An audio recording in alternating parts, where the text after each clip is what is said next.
New chapter शारीरिक तपासणी. आपल्या आजाराचा वेध घेताना लक्षणांचा आणि मूलभूत माहितीचा अभ्यास झाल्यावर डॉक्टर रोग निदानासाठी शारीरिक तपासणीकडे वळतात. ह्याला आम्ही क्लिनिकल एक्झामिनेशन असं म्हणतो. ही एक अत्यंत महत्त्वाची पायरी असून केवळ लक्षणांच्या आधारे रोगनिदान करणे धोक्याचे असते. अनेक रुग्ण डॉक्टरांना फोनवरूनच सल्ला मागतात आणि प्रत्यक्ष शारीरिक तपासणी टाळतात. एकच लक्षण अनेक आजारांशी संबंधित असू शकतं.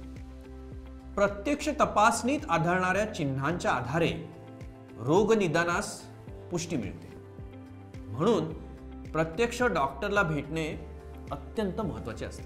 शेवटी आपण उपचार माणसांचे करतो, रिपोर्ट्सचे नाही. डॉक्टरला भेटल्याने रुग्णाची शारीरिक स्थिती आणि त्यामध्ये झालेले बदल जाणून घेणे रोगनिदान करण्यासाठी अत्यंत उपयोगी पडते. केवळ नाडी परीक्षा किंवा लक्षणांचा अभ्यास करून रोगनिदान करण्याचे दिवस आता संपले आहेत. माझं असं स्पष्ट मत आहे, या मूलभूत परीक्षा देखील परिपूर्ण आहेत असं नाही. नव्या वैज्ञानिक युगात रुग्णाला आजाराचा पुरावा हवा असतो. केवळ कावीळ आहे असं म्हणून चालत नाही. त्या काविळीचे कारण, स्वरूप, गांभीर्य यासाठी प्रयोगशालेय तपासणी करणे गरजेचे असते. संपूर्ण शरीराची शारीरिक तपासणी देखील नियोजन पद्धतीने होत असते. सर्वप्रथम सर्वसाधारण निरीक्षण आणि मग विविध आणि विशिष्ट अवयव संस्थांची तपासणी करून क्रमवारे संपूर्ण शरीराचा वेध घेतला जातो. दररोजच्या नित्य नैमित्तिक किरकोळ आजारांमध्ये अशी कंटाळवाणी परिपूर्ण तपासणी करण्याची फारशी गरज नसते आणि कुशल अनुभवी तज्ञ डॉक्टर उपलब्ध वेळेत सारासार विचार करून आवश्यक तेवढी माहिती घेऊन हा फरक करतात.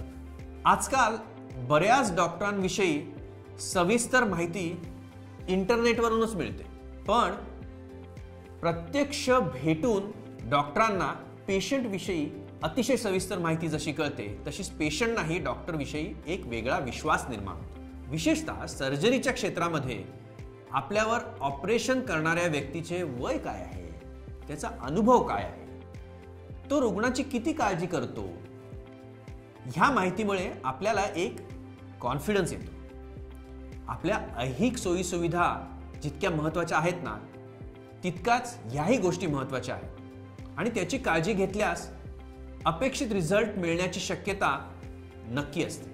अलीकडे उपलब्ध झालेल्या आधुनिक निदान सुविधांमुळे ही पारंपरिक निदान पद्धती थोडीशी कमी महत्त्वाची वाटते, पण डॉक्टर आणि रुग्ण संबंधातील हा एक अतिशय महत्त्वाचा दुवा आहे आणि तो दुर्लक्षित होतोय असं मला वाटतं. पण ग्रामीण भागात, अविकसित भागात, दुर्गम भागात आजही ह्या चिकित्सा पद्धतीला महत्त्व आहेच.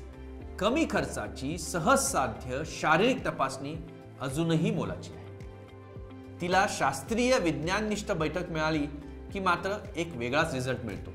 विशिष्ट निदान का केले, उपचार कसा केला याविषयी रुग्णांच्या चिकित्सक प्रश्नांना समाधानकारक उत्तरं देणे हे डॉक्टरचं कामच आहे. इतकंच नाही तर प्रत्येक रुग्णाचं त्याच्या आजाराविषयी प्रबोधन करणं हे पण अपेक्षित आहे आणि ते आज आपण ह्याद्वारे करत आहोत. प्राथमिक तपासणीत रुग्णाच्या आरोग्यासंबंधी मूलभूत नोंदी ठेवल्या पाहिजेत. रुग्णाची अवस्था, नाडीची गती, तिची नियमितता, तापाची नोंद, श्वासोश्वासाची गती, रक्तदाब, पायावरील सूज, सांध्यांची परीक्षा, ॲनिमिया, कावीळ, लसीग्रंथींची वाढ म्हणजे लिम्फ नोड्सची वाढ, एखादे जन्मजात व्यंग, नाक, कान, घशाची तपासणी, जिभेची तपासणी, एखादी गाठ आहे का, दातांची स्वच्छता, नखांची स्वच्छता, अंगावरील पुरळ, वजन, उंची, हायड्रेशन, थायरॉइडची तपासणी, अशा